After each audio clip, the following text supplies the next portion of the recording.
Un plaisir de vous retrouver sur Tout TV Africa lors de la visite du président ghanéen John Dramani Mahama au Niger.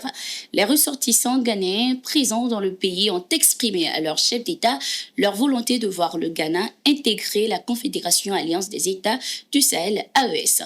Nous souhaitons également rejoindre l'AES. Nous soutiendrons l'Afrique et l'Afrique se relèvera, a déclaré l'un d'entre eux. La question que se posent de nombreux observateurs sur le continent est de savoir si le président ghanéen John Dramani Mahama cédera à cette demande populaire, lui qui s'est donné pour mission de réconcilier la CEDEAO et l'AES. Certains estiment que le président Mahama s'éloigne progressivement de la CEDEAO pour se rapprocher de l'AES, une hypothèse renforcée par la nomination récente d'un envoyé spécial auprès des pays du Sahel, notamment le Mali, le Burkina Faso et le Niger.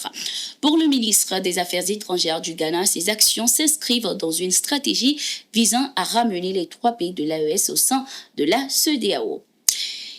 Les anciens présidents du Bénin, Nicéphore Soglo et Boni Yayi, s'engagent dans une nouvelle mission. Ils sont attendus au Niger dans les prochains jours avec pour objectif de trouver une issue favorable à l'ouverture de la frontière du côté nigérien. L'information a été révélée par l'ancien président Boni Yayi lui-même. Je ne suis pas déçu par la non-ouverture de la frontière. Je suis à nouveau invité par le général Tiani. Je vais me rendre sur place avec mon frère Nicéphore Soglo. Je vous tiendrai informé du déroulement des événements, a-t-il déclaré lors d'une interview.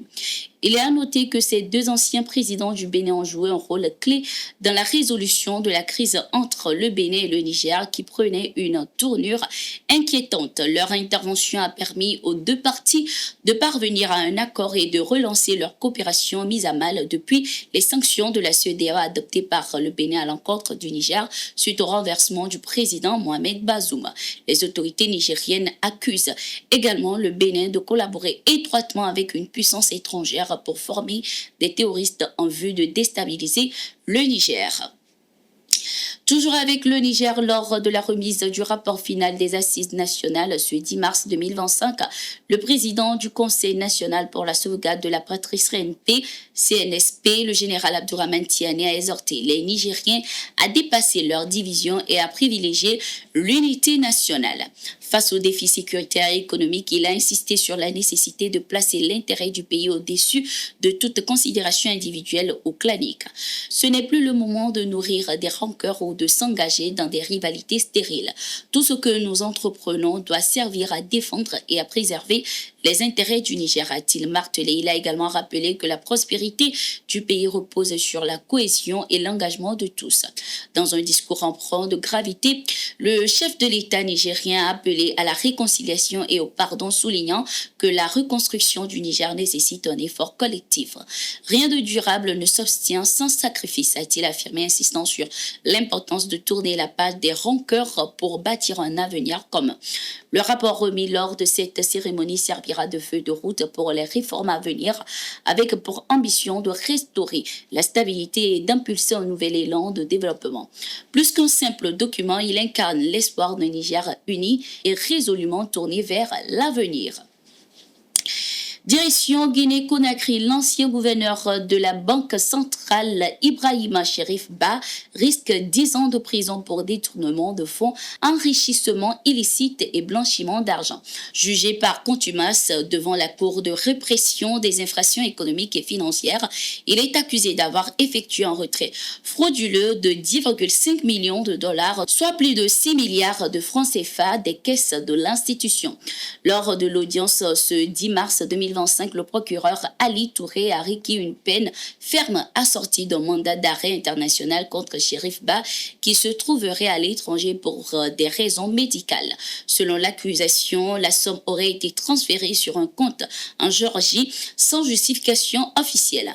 Outre la sanction pénale, l'agent judiciaire de l'État réclame le remboursement total des fonds détournés ainsi qu'une indemnisation de 100 milliards de francs guinéens pour les préjudices subis. Il exige également la confiscation de tous les biens appartenant à l'ex-gouverneur. Ce procès s'inscrit dans la vaste campagne anticorruption menée par les autorités au pouvoir depuis 2021. Si les autorités affirment lutter contre les malversations, l'opposition dénonce une justice à deux vitesses instrumentalisée à des fins politique. Le verdict est attendu alors le 23 avril 2025, une échéance cruciale dans un contexte politique incertain alors que le gouvernement guinéen a promis des élections pour 2025 afin de rétablir l'ordre constitutionnel. En Côte d'Ivoire, à présent, 4 ans après son décès, Ahmed Bakayoko demeure une figure marquante de la scène politique ivoirienne. Décédé le 10 mars 2021 en Allemagne des suites d'un cancer du foie, il fut ministre d'État, ministre de la Défense, puis Premier ministre.